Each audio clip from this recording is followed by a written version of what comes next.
When you hear a noise in the woods, do you run towards it or do you run away from it? Do you always have the same reaction? Should you?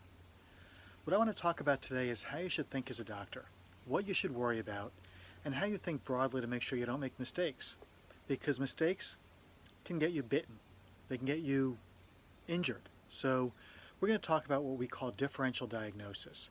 Differential diagnosis is the doctor way of thinking broadly and thinking of the zebras, the canaries, as well as the horses and the sparrows. It's how you think so that you get the right answer and don't miss the wrong answer. What we call differential diagnosis, DD, DDX, delta, delta, is basically a view of what is the range of possible. What could a patient have? When you get assigned a patient, the first thing you do is a history and physical. You ask them questions.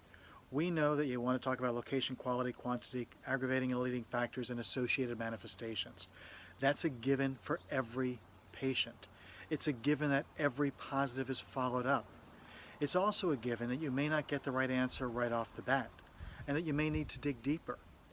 In order not to miss something, the initial review is going to include developing a differential diagnosis of what that noise could be, what those symptoms could be pointing towards.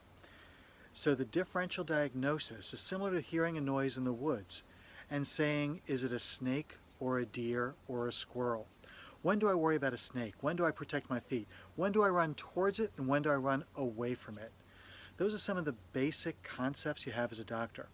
When you sit down at the end of your history and physical and list what is possible, you pick out the rare ones too. It could be a bear, but I've never seen one. Most of us have never seen one, but put in the differential, think about it. So if everything else is proven wrong and you haven't found an answer, it's still something that needs to be addressed.